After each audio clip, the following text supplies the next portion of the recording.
evening. Thank you for coming. This is the first Indie Hacker event. And I'll explain a little bit about Indie Hackers before we go in. I promise no boring presentations. So it's a community, an online community. We don't have a Tokyo presence yet. We're building one. But there are many Indie Hackers here today, including the person sitting over there. I'll go into details a little bit. And we're about helping people build profitable businesses and also start businesses and grow our own businesses. So we're all kind of entrepreneurial, but we are all from a developer background. We're all engineers, we're all nerds, we're all geeks. So that's the short version of it. You should check out indiehackers.com. Cortland Allen, who makes Indie Hackers, publishes a lot of podcasts with interviews from like Matilda Hyde, the CEO of Front, and a lot of other successful people, and it's really useful. So do check it out.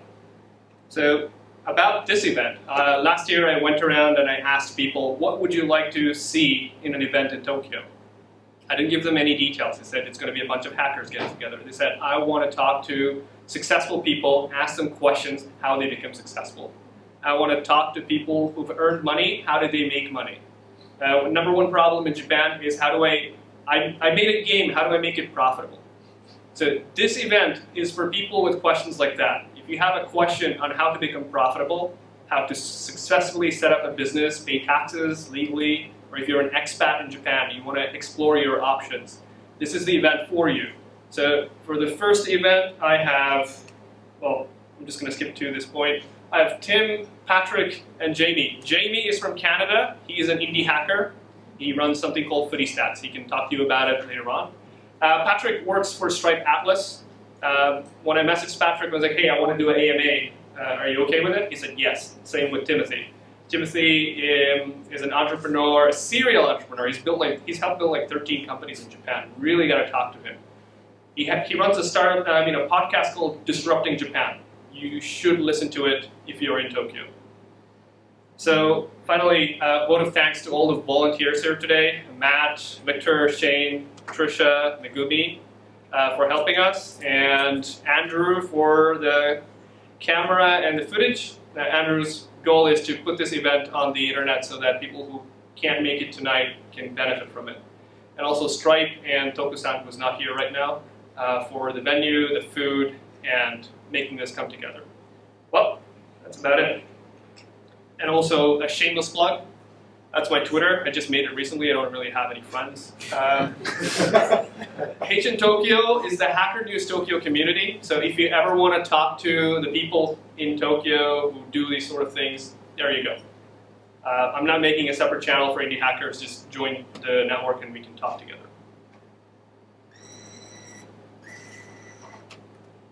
So the first event, or right off, we have a fireside chat with Tim and Patrick. They're going to talk specifically about two things.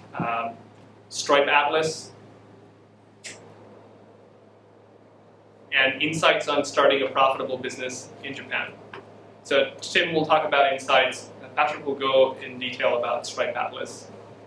And then we will have an AMA with all three of them where you can ask them real questions.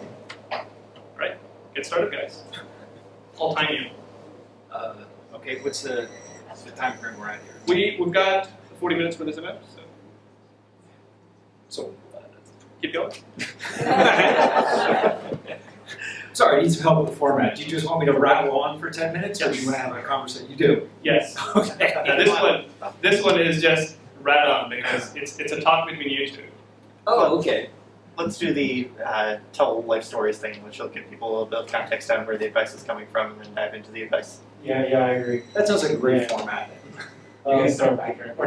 I'll go back and forth this way. Pretend we're not here. So I've been in Japan maybe like 27 years. I've started 4 of my own companies here, 2 exits, 2 bankruptcies. So 50-50 is not too bad as far as startups go. I've been involved in a couple of dozen more in different ways. I teach entrepreneurship and corporate innovation at New York University's Tokyo campus. I am CTO of Technical Ventures, where I'm working to bring in foreign energy companies into Japan. I am also deeply involved as like an investor, a mentor, and general nuisance to a lot of founders in Tokyo. And I'm best known, as you mentioned, for my podcast, Disrupting Japan, where we sit down, we talk with Japanese CEOs and founders about not so much their specific company, but what it's like to sell to large enterprises as a tiny startup, what it's like to be an innovator in a culture that really values conformity.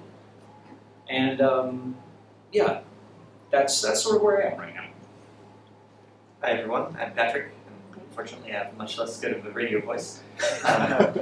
I have been in Japan about 15 years. When I first came here, I worked for 2 Japanese companies, including as a salaryman for about 6 years. That was kind of rough. I started on the side a software project that kind of took over my life for a while. And so from 2006 through 2010, I ran this as a side project while continuing to be a salaryman. 2010, I went full-time. I made a second software project. I ran a consultancy that helped largely business-to-business software as a service companies sell and market their software through technical means. I did, let's see, that's company 3. Company 4, I did a startup 2015, 2016 in the engineering hiring space. That unfortunately failed.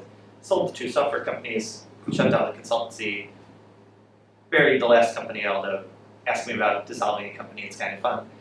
It's not at all fun, but there's some interesting things to learn. And I joined Stripe in late 2016 and have been working here the last 2 years, mostly on Stripe Atlas. Although these days I'm technically on a team called Startup Marketing, so if you're startups I'm marketing to, I'm doing my job game. So yeah, happy to discuss anything that's interesting. I have to give you a disclaimer. I'm not a lawyer, I'm not an accountant, I'm not a Japanese lawyer, I'm not a Japanese accountant, I'm not your lawyer, and I'm not your accountant. But I have made a couple of mistakes that you can prevent yourself from making over the next couple of years if you listen carefully to the ones I've made and not repeat them. Jamie? Okay, nice to meet you guys. My name is Jamie. My last name is Tatsuda. I'm actually Chinese. I was born in China, and then my family moved to Tokyo when I was 3. And then between ages 3 and 9, I was in Tokyo, and then ages 9 to 26, 27, I was in Vancouver. So I used to work for video game companies like EA and Bandai Namco, and Greedy for a year in Roppongi, but I don't really count that. So I started FootyStats, I think when I was like 24, 25, which is like 2 years ago. And I guess it's a product that could be categorized as indie hacking. And for the first year, we didn't really make money. From the second year, we started making a lot of money. Our revenue per year is somewhere in the mid 6-figure range. We have, including me, there's 4 employees. One of them's right over there. She's my assistant, that's my roomie. And yeah, so I'm just growing the company now. And that's who I am. It's always hard to offer general advice before it's been asked. That's actually usually bad. I agree. But Got some questions if you want. Bill, let's start there. Right, so Paul, who's not here, is enjoying his vacation in Hawaii.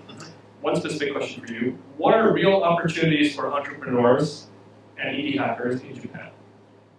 Real entrepreneurs and real indie hackers, real opportunities. So you have started businesses in Japan. I haven't. My company's incorporated in Canada, so I don't know like how the paper process is, but yeah.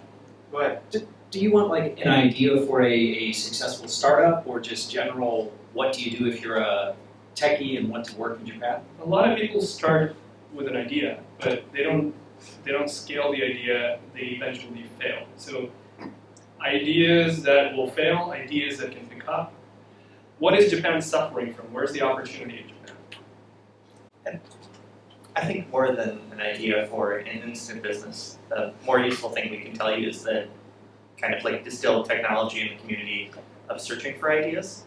There's a lot of people who think, oh wow, I ran into this thing once, or I have a burning need in my life for a particular thing, often a consumer need that they have. I want to buy more tickets to music events, therefore there should exist a ticketing system for music events. And they find that it's often difficult to sell that or market it or successfully find users for it. Typically what I suggest people to take a look at is look at your experience of working with companies in particular, and I'm a B2B oriented, business-to-business oriented software person. So look for processes that a wide selection of companies have, that they have core processes in place for currently, and where can those processes be improved by a better understanding of the process that can get implemented as a software artifact. If you have that and you can convince any one company to implement it, often your employer the first time around, then you can often take that and implement it for the more general case of that, and then start rolling it out at companies that you identify basically by looking for it. I'll add on to that, and afterwards I'll share my brilliant billion-dollar startup idea. But I think that is a wonderful systematic way of identifying opportunities. One thing that is really important where most people fall down is they'll come up with something, they solve a problem for themselves, and they don't really validate it in the market as a whole. And there's all kinds of processes and validation steps. What I find to be sort of the gold standard of validation is you sell it.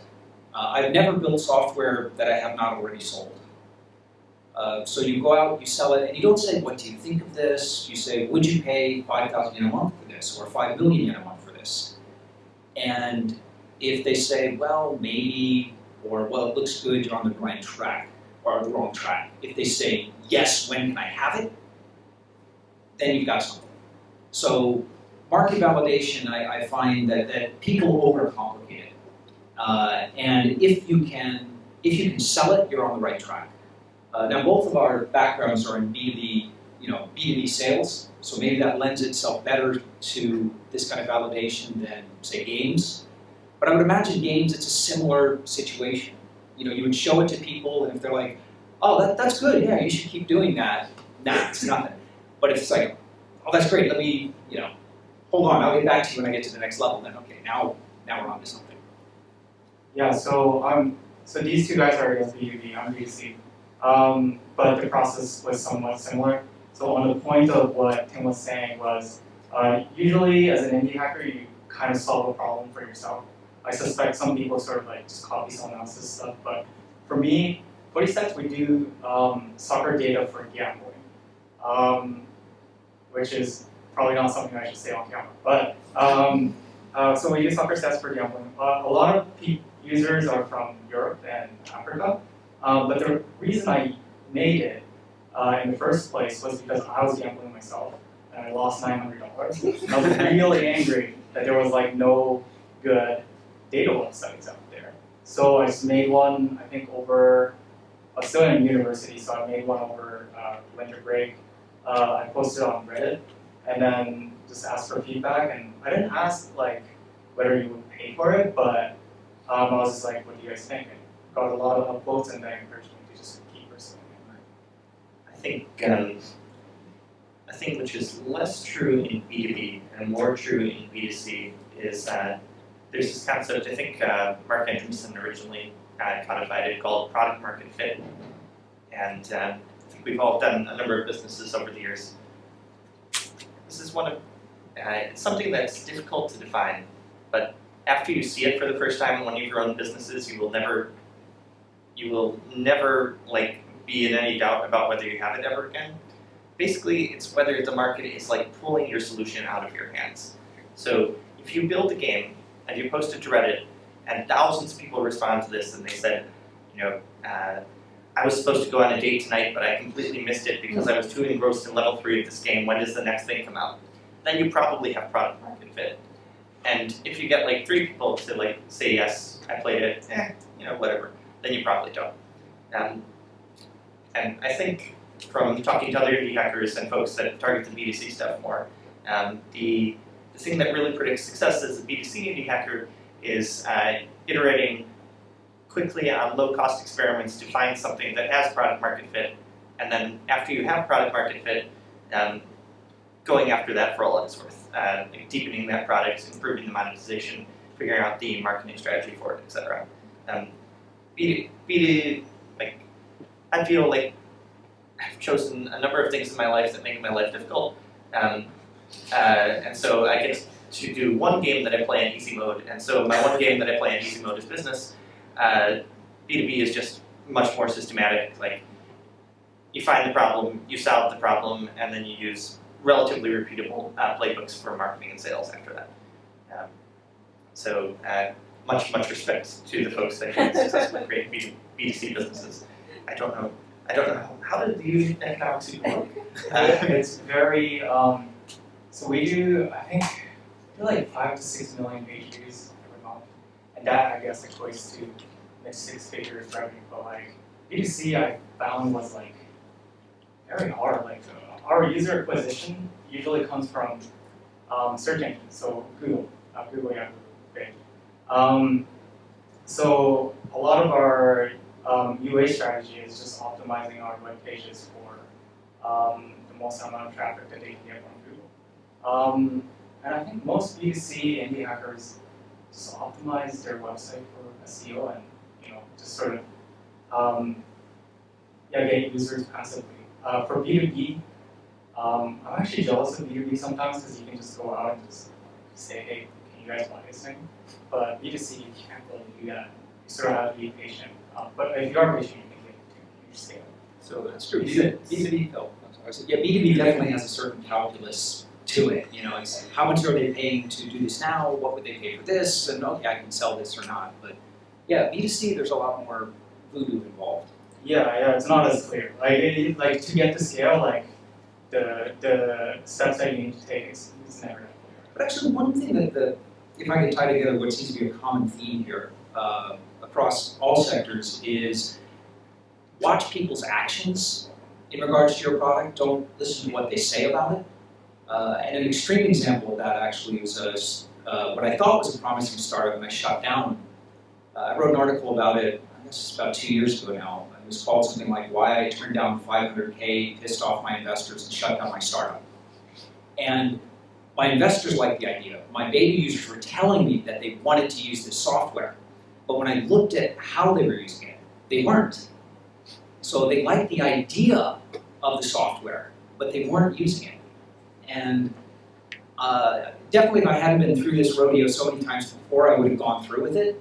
But it was clear that in 9 months or a year, it was going to hit a wall. So ignore what people say, watch very closely what they actually do. I think you heard Tim mention earlier that he's never sold a product that, never built a product that he hasn't sold before. One of the things that you can do trickier in B2C, easier in B2B, as an instantiation of that is to ask, prior to building the product, find someone, come up with a low fidelity description of what the product will be or what pain point it solves, and go to someone that you believe would be a good prospect for it, and sell them on the desirability of it. And if they say yes, say, would you escalate to a letter of intent, sometimes called a memorandum of understanding or a doisho in Japanese. So not a contract. This is not a sales contract. You're not promising to give me this money, but it's an understanding among equals. If I were to deliver this thing in 6 months with these 3 features, X, Y, Z, would you pay me some certain amount of money? And that, it is very easy to tell someone, oh, your idea sounds wonderful. Please come talk to me when you have it ready. But companies get very, very serious where paperwork is involved, particularly in Japan. And so when you're convincing somebody at the company, no, wait, go talk to your purchasing department or talk to your legal department and figure out what the steps are involved to get an actual document signed between your company and my company, or your company and myself. That seems to trigger their real objections to, oh, yeah, it sounds great, but I could never use that because IT doesn't let me buy any software at this company. That's a really useful piece of information to know before you spend 6 months building something for them. I actually got a question, which Sure. is, one for Tim and one for Jamie. What does hacker culture look like in Tokyo? I haven't been here long yet, so I can't really answer it, but I guess Tim can. For Tim then. I've got the opposite problem. I don't program much anymore. Nobody lets me program, and that's probably for the best all around. So I think that there are so many meetups now. What is unfortunate is that most of the meetups that I've been to tend to either drift to foreign-focused or Japanese-focused over time. So to really get into the ecosystem and connect, you've got to be going to a lot of different communities. But it's and I talk about this on the show all the time. It's absolutely astounding how much better and more vibrant the startup community and the developer community is now than it was 20 years ago. And in fact, perhaps one of the biggest reasons is that until maybe 10, 15 years ago, software development was considered sort of a blue-collar discipline. So it was fine to start out your career being a software developer, but if you were still a programmer at 35, it was kind of like being not married at 35. It's like, well, it seems fine, but there's obviously something wrong with this guy. I got that too. Yeah, I'll talk about it later. Okay. Yeah. So it's what happened, I think, was with the advent of cloud computing, all of these developers left the large companies. They could start companies on their own. There's been a huge brain drain from the larger corporations who are now suddenly realize, wait, these guys are worthwhile. They do important stuff. And the status of programmers in Japan has really shot through the roof in the last 10, 15 years. So on that note, and also for you, Patrick, what are the chances for getting an investment as an indie hacker in Tokyo and recognition, registering businesses, going global? I think you can talk a little bit about Stripe Atlas as well. A lot of people here are very much interested in Stripe Atlas, and the feedback was that, yeah, they want to do more. Sure. So there's, any one of those topics we could discuss for several evenings like this.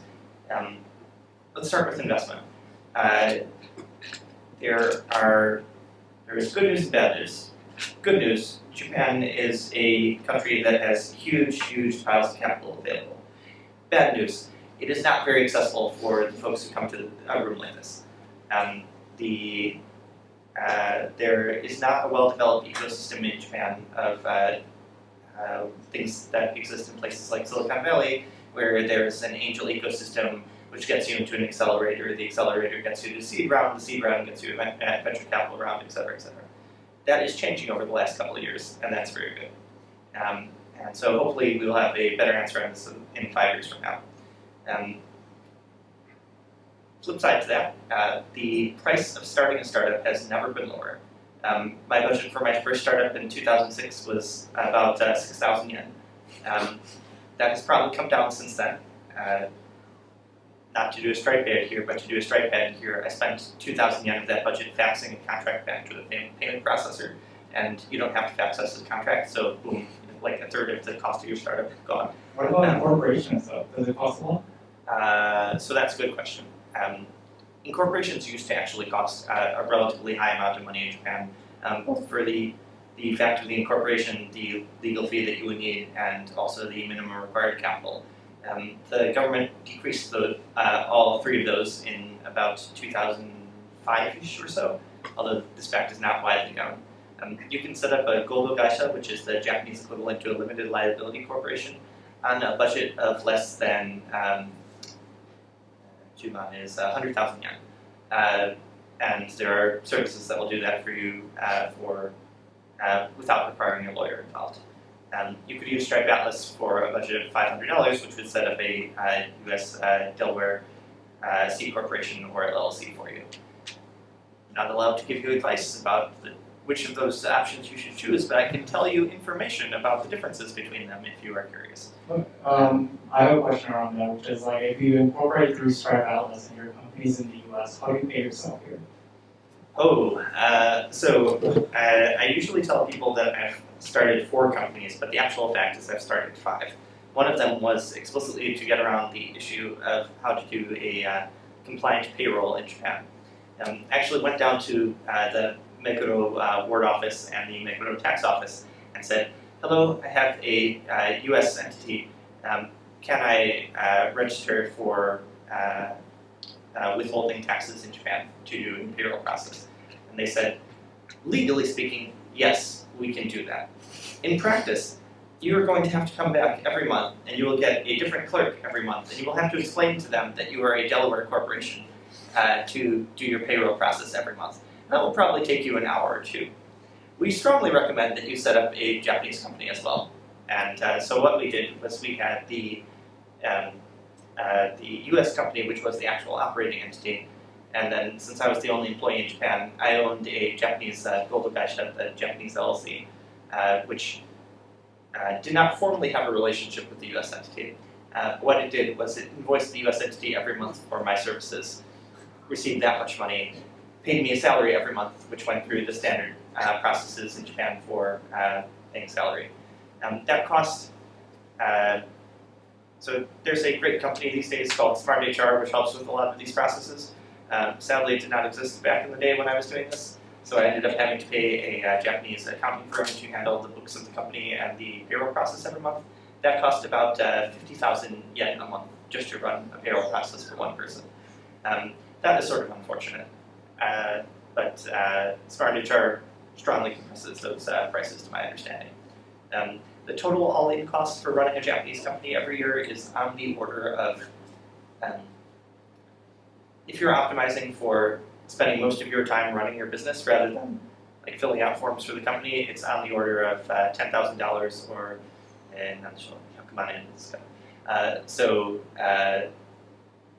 not cheap.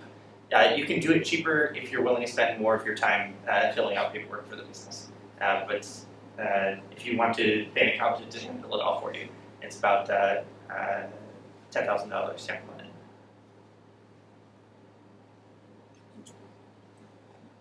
Tim?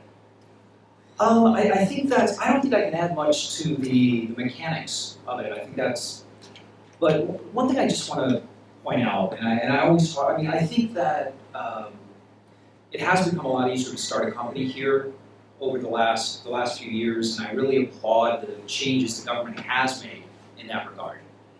But I think people tend to focus too much on the incorporation part, because even if it was 100 times more difficult to start a company in Japan than it is in the US, it's not. I mean, it's, I don't know, 3-4 times. It's harder. But the amount of total effort it takes to build a startup and to build a company, that incorporation process is just a rounding error. It's important, but I think we put too much emphasis on it. I think that's right. You can actually operate a business in Japan without incorporating a company, and that is a choice chosen by many indie hackers, including myself, for the first, I think, first 6 or 7 years of my business. I operated as a, in English it's called sole proprietorship, in Japanese it's koujin jigyō. So basically the only paper existence of the company is filing a computation koku every year in your personal capacity.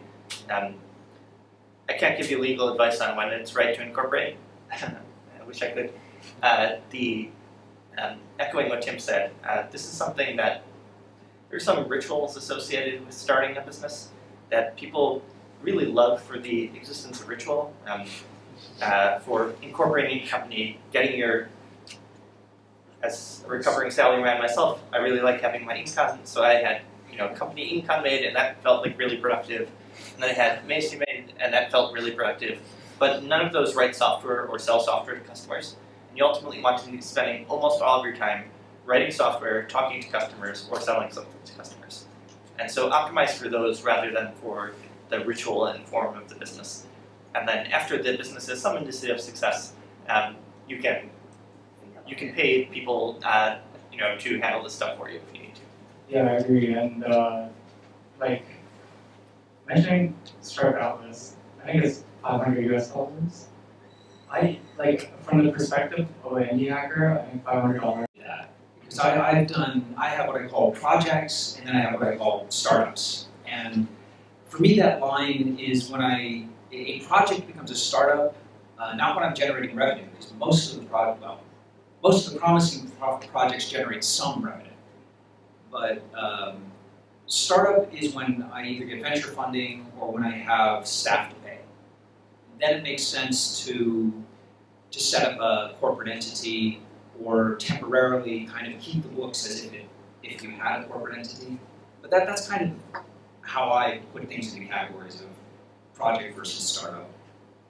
Yeah, I think there's been many heated debates in the community about what various companies or businesses or projects should call themselves. As someone who has run businesses at a variety of different scales, at a variety of different success levels, and at a variety of different hoped-for outcomes, I don't necessarily know that the debate on like what to call yourself is something that produces a huge amount of value. You could spend like 2 weeks thinking, are we really a startup? But be probably more productive to spend 2 weeks thinking, is that customer really going to say yes if we pitch them? So I'd encourage you to focus on that. We got 10 more minutes, and this is something that has been brought up so many times, and I want to bring it up as well. Do all indie hackers become successful? No. Jamie, for you. Definitely not, probably. I don't know. It was really hard for me for the first year because we didn't make any money. And I suspect there's a lot of points a sane person would have just given up. So like, I don't think all indie hackers become successful, but if you keep going and just make a great product, the chances are higher. Also, like one thing I was gonna say is like in Japan, the quality of like software products are really not really low, but like, Really low. yeah, pretty low. And like, so we run Soccer Data website, but like I searched for let's say like FC Barcelona and Japanese people, and the websites that come up are like they're from the 1990s or like early 2000s. They're really poor, and they rank for like FC Barcelona at position 2 or 3 on Google. And so that's one of the reasons why we decided to do a Japanese version, because it's probably easier for us to just take over those positions. But what I was going to say is, I think Japan, in terms of like software competitiveness, it's not that high, not as high as English. I would tend to agree with that, even though all of my businesses from Japan have primarily been export-oriented for software. The other thing I would say is that with regards to the broader question of success, one could get many things out of running a business, just like one could get many things out of having a job. Some people might be optimizing for making the most money, some people might be optimizing for seeing their family every day at 5 o'clock, some people might be optimizing for producing something that will outlive them. And I think one of the nice things about running your own business is you get to choose what you're optimizing for. From the limited perspective of all businesses have a scorecard and it's called money, the businesses run in Japan have because the cost structure for engineers here is rather low, it's not as hard as it is in other places to beat any plausible job offer that you can get in, for example, the Tokyo engineering market, which means you have a higher likelihood of getting to success if your definition of success is you can go to important stakeholders in your life, like a spouse, parents, etc., and say, I have a stable position, this is great, and you're more likely to get there and you're more likely to get there faster. So that is good news for folks who are doing it here. By the way, I have many ideas on how to pitch the notion of being an entrepreneur to stakeholders in your life if you have that issue. I remember when I met my, at the time, fiance's mother, I had prepped with my fiance for hours how I was going to deal with the career question because I really looked like I was unemployed. I really did not want to say yes.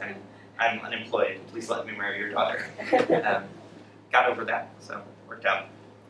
I want to build on that a bit, maybe answer it kind of philosophically. As someone who is deeply technical and enjoys programming but doesn't really program anymore, I think, I still program as a hobby. And when you're saying like, is it, will all indie hackers be successful? It's, if you enjoy the art, I think that programming I've always found is this wonderful and perhaps unique combination of creativity and actually creating something that can add value to the world. And I can't think of anything else that you can have that kind of effect. So it is, I still do programming as a hobby. I find it kind of relaxing and focusing, and I enjoy it. And so I think if you define, success, not necessarily in terms only of the monetary or the lifestyle, but what you just enjoy about the craft. It's believe me, if you transition to another role, you'll miss it. I miss that programming. Really? I miss programming. Oh yeah, me too. How does that work? Sorry. Used to be a programmer, only get to write code once or twice a month these days. Missing it. I used to threaten my developers with helping them code. It's like, yeah, I'll come in, you guys work on the weekends, I'll come in and help out. Like, no, Tim, we got this. What's your definition of the success of your job and success of your life? I haven't really had a job in a very long time. I'm a horrible employee. So myself, I want to work on projects I find interesting, and I find what I call long-term enjoyable. So some of the green energy projects and the things I get to do with chemical ventures, some of the day-to-day stuff is incredibly frustrating, but long-term, it's things I want to do, things I find fascinating, things that I think add real value to the world. And that's, kind of my criteria of what I want to do, whether that's part of job or lifestyle or kind of the whole package. Thank you. But it keeps changing. It's changed for me over the course of my career too.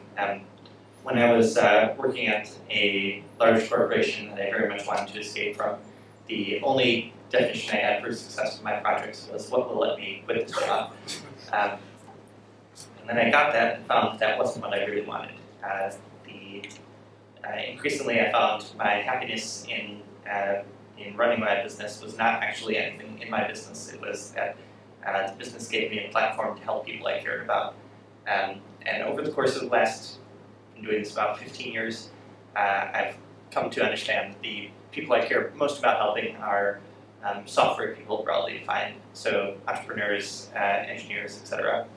And my long-term career success is the number of software people I help multiplied by the, median amount that I help them by in achieving their goals. Life happiness, for me, not trivial amount weighted towards career happiness, being there for my family, for people important to me, and a few other things, but those are the highlights. I don't have an answer to this one, so I'll just pass. I respect that. Next question. All right. Next to you, and then.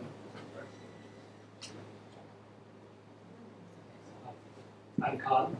I'm not sure what I am, but I call myself a technical consultant. There's lots of advice around startups saying that you should focus on just one thing and put all your energy into it. And then I find another kind of piece called the serial entrepreneur or indie hacker who does a lot of things. Would you have the same advice, or did you actually do multiple projects at a time? I was at one point running 4 companies and 5 projects that were being sold at the same time. I can't recommend that from a perspective of having enough hours in the day or enough kind of like brain bandwidth to do a good job by the various projects. What I've seen friends be successful with is It's okay to have multiple projects available for sale as long as one is basically moved on from one. Like if one writes a book, one doesn't have to continue writing the book. You just put the book up on your website, the book continues selling, yay, you move on to your next project in life, and maybe you keep the book around for branding value. But in terms of like a business that one is making a concerted effort at, I would encourage you to only have one of those at once. If you are still in the search for, I don't know which of my interests I'm going to make a concerted effort at, it makes sense to do, like Tim says, have a few projects, maybe have a few prototypes that one gets into production. But when you hit product market fit and you know it, you should probably decide to put the supermajority of your professional efforts behind the one thing that is working really, really outstandingly. Yeah, I think that's true. I always joke that I don't consider myself a serial entrepreneur. I consider myself a parallel entrepreneur because I always have like 5 or 6 projects going on at the same time. But the thing is, I'm lucky in that sort of the place I'm in now, I can do that because I have a good network and I have people I can bring in. And a lot of times when I start a new project, it's with like 2 or 3 other really strong people, and I can be an advisor when I need to. But when things take off, running one startup, running one company is much, much more than a full-time job. So I think when you're feeling around and you're trying to get traction and you're trying to find that elusive product market fit, yeah, it's okay to do 2 or 3 projects, but once you got it, you have to understand you're going to have to drop everything else and just focus on that one thing. And honestly, that's one of the reasons. So I think I'm more of a contrarian than anything else. So back in the .com era, I was starting startups in Japan, which is just a stupid thing to do. It was ridiculously difficult. And now that it's easy, there's money available, and startups are a thing, there's this great community, I went and started working with TEPCO. And most of my friends were like, what the hell? But it is, one of the reasons I didn't start a startup was because if you're the CEO of a startup, that is more than your full-time job, and I didn't want to give up my other projects.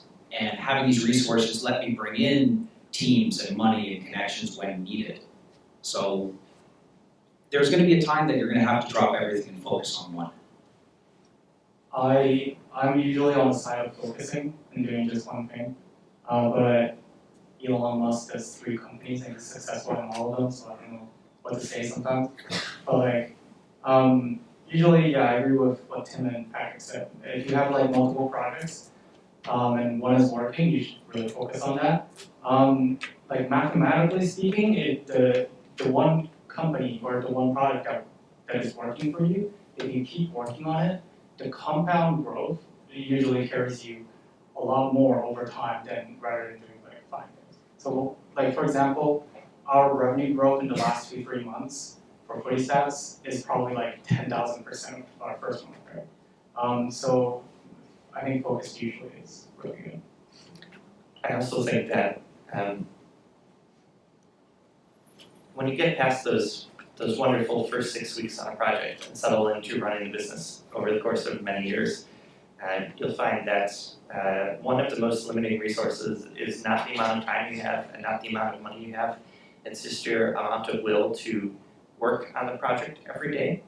And it is much easier to summon the will to work on something that you care about and that is working and that is like pulling effort out of you every day versus attempting to push a boulder up a hill and get it to the next milestone, which is often what the projects that don't yet have product market fit feel like.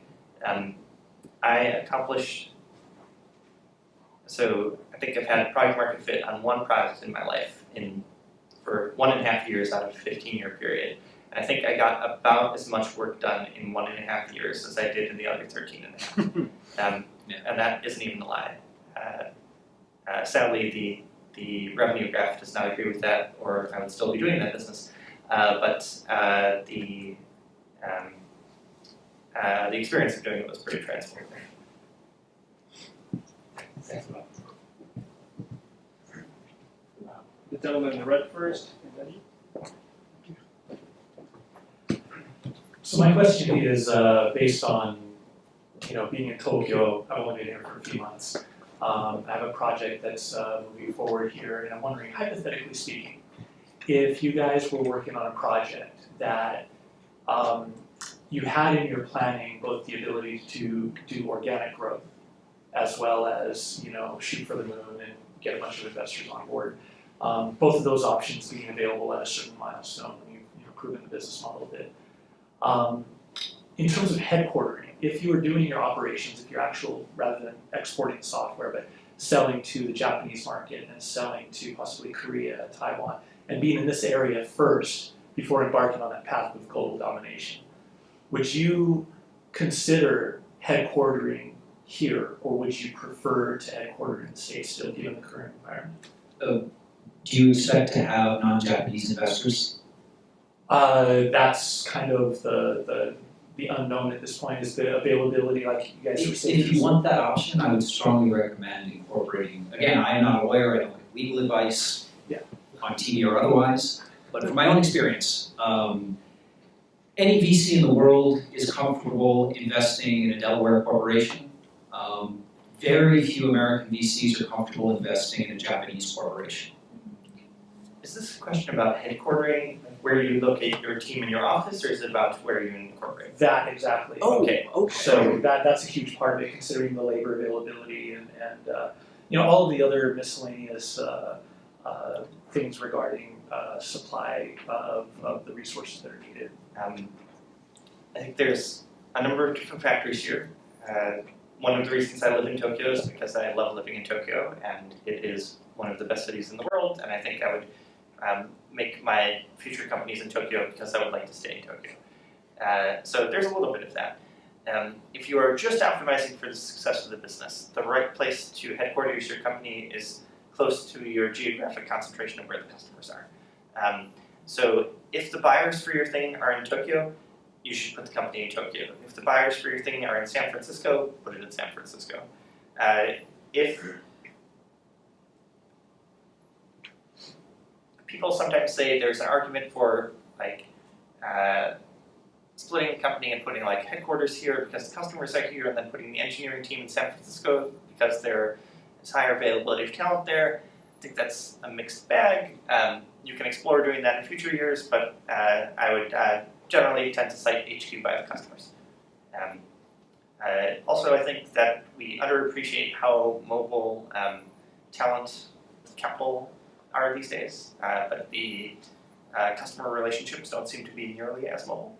So I would optimize for customers first. Thank you.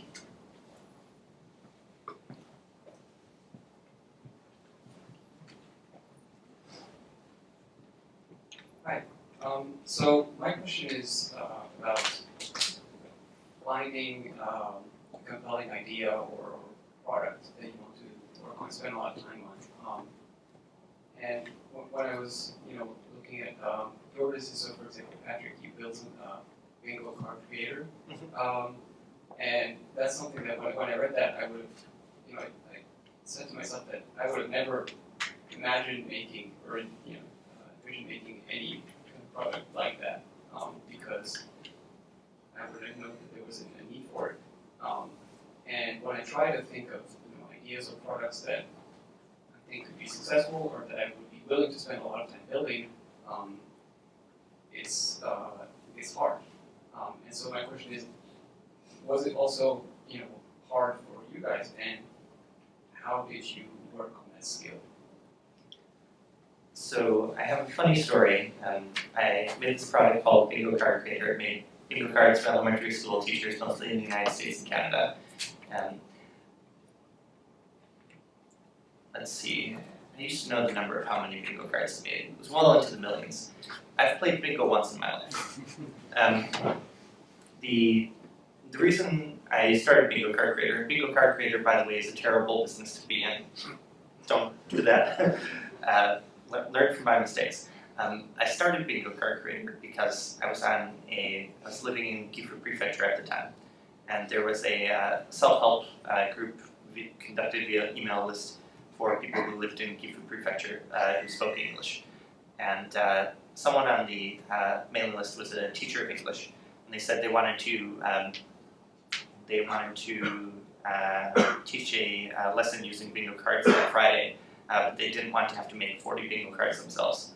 And I said, oh, well, you can just go to this website, www.google.com, and search for bingo card creation software, and you'll find something that will do that for you. And she said, I tried that, but it didn't work. I was like, well, I should write bingo card creation software then, because there's at least one person that needs it. So I wrote something that day and sent it out to the mailing list that I knew had 200 subscribers. And the next day I had 60 responses.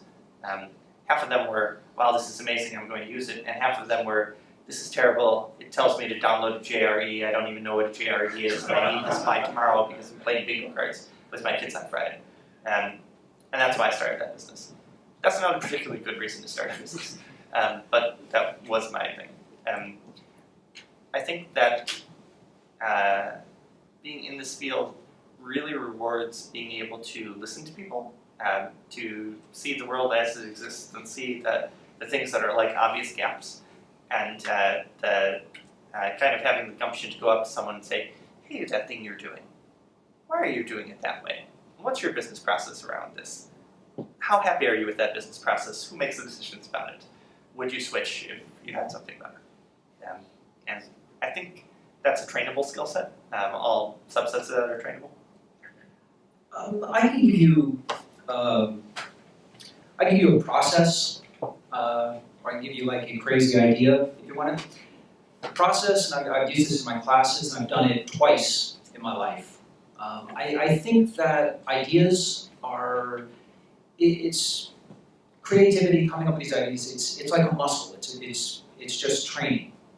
And the exercise is you need to commit yourself to coming up with 10 plausible ideas for 100 days. All right? Now, they don't have to be fully formed businesses. They just have to be, this is something I can improve on. This is something that would be worthwhile. And what you'll find, and you need to commit to it. Now, both times I've done this, there's been a day or two I've missed, but if you start, number one, you've got to go through all 10 for that day. And what you'll find is the first 3 are easy. By the time you get to like number 8 or 9, you're sort of like, all right, what's wrong with this? And you finish your list. So after 4 months, you'll have 1,000 plausible ideas. And of those 1,000, 2 or 3 are going to be pretty good. And that's kind of the ratio.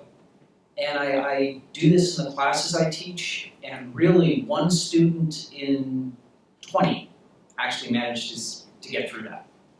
So if you're just looking for brainstorming, I think that is a really powerful tool to try. I have one brainstorming technique that works reasonably well and is repeatable. I think Patrick Collison once phrased this as generating new ideas is hard, stealing old ideas is easy, so just do that. I was going to say that. So if you look at things that exist in the world that work well in context A and just import them into context B, that works much, much more often than you would expect.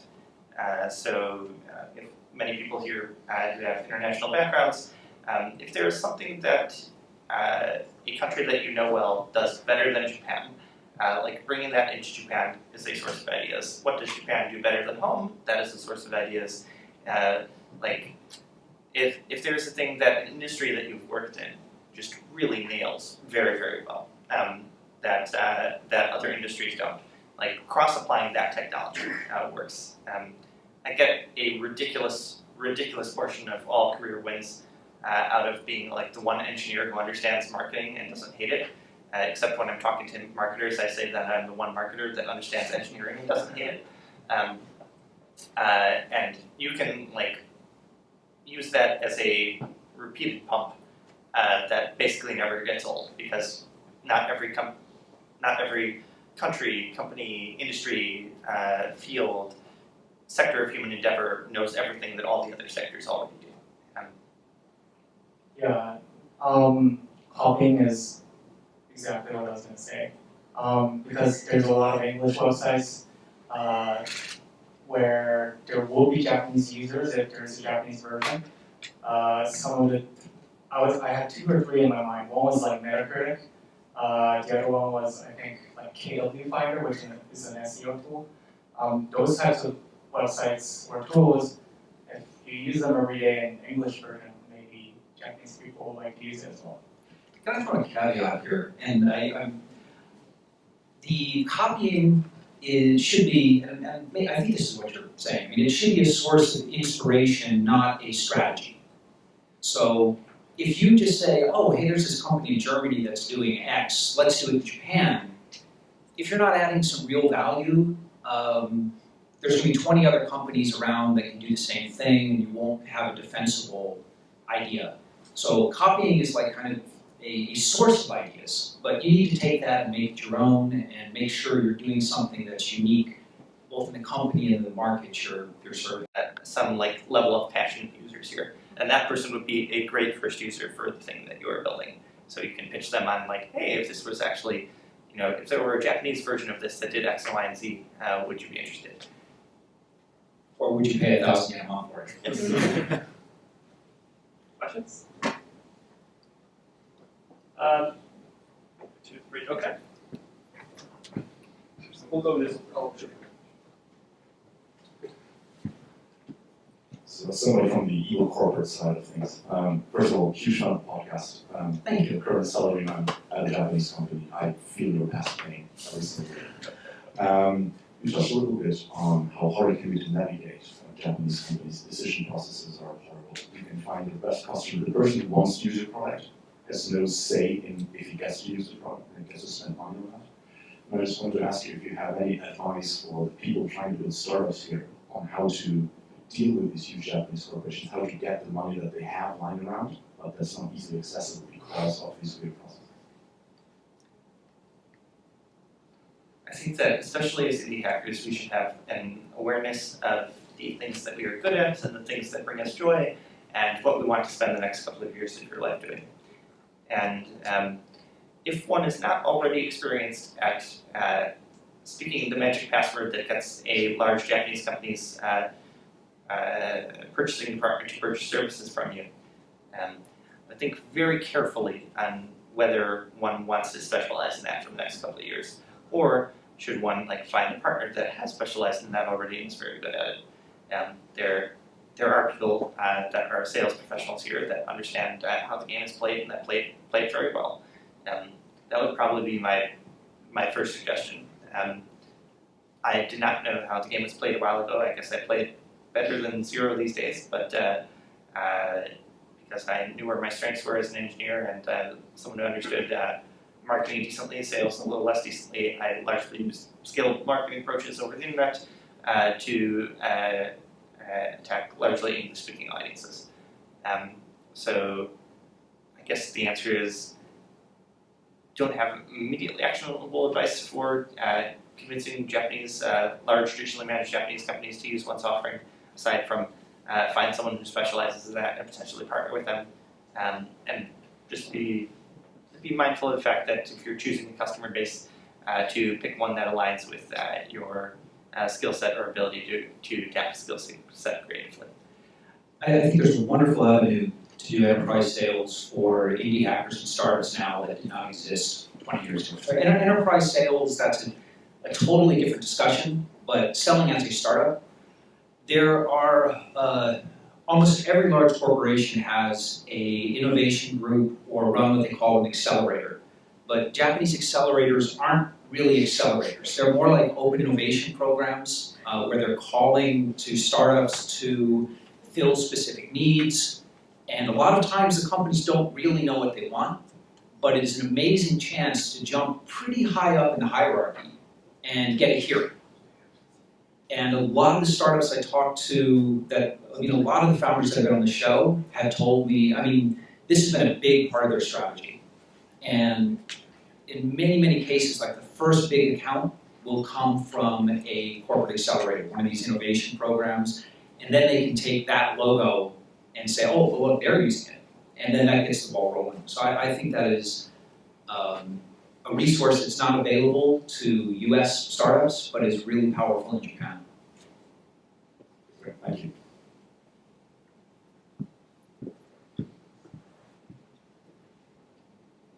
Hi there, I'm Daniel from DuckDuckGo. Enjoy working on FootyStats projects.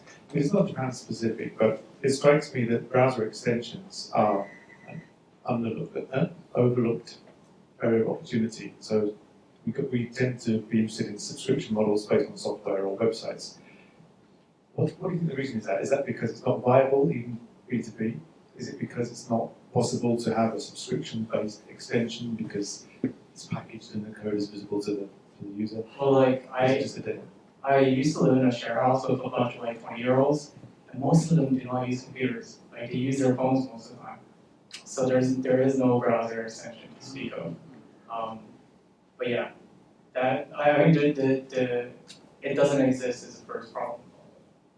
That's good. I think there's a number of things here.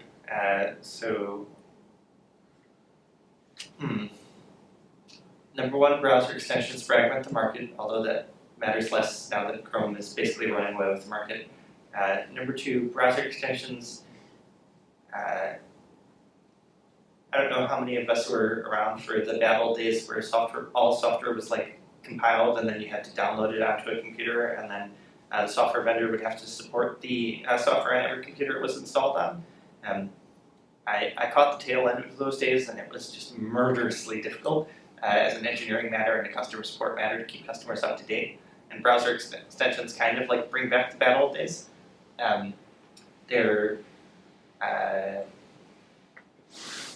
Browser extensions have a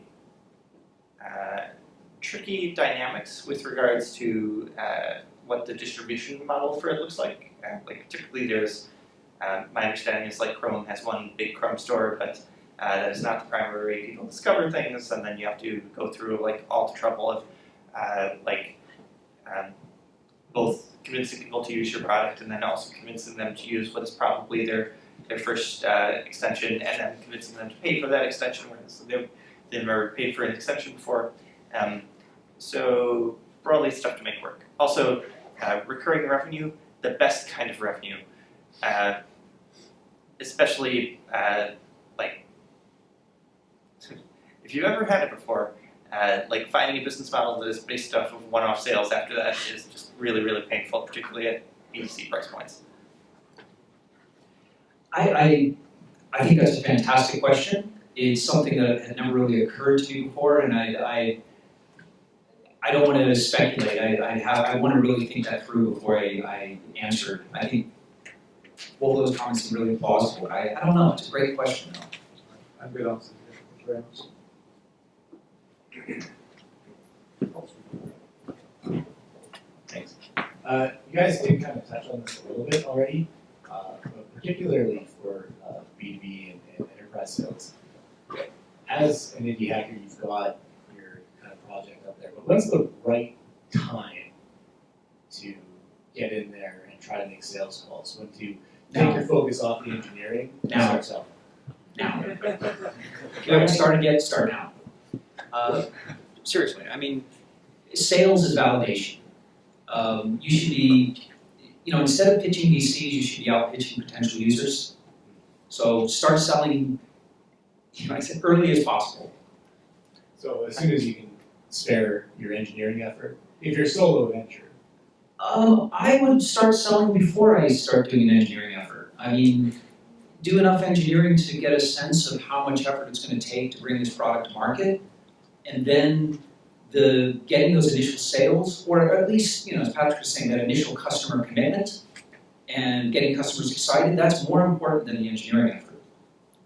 I 100% agree with this. I think this is a huge investment for many engineering-oriented founders to make, but it's been my experience that almost all engineers have accidentally, successfully done at least one enterprise sales in their life the last time they got a job.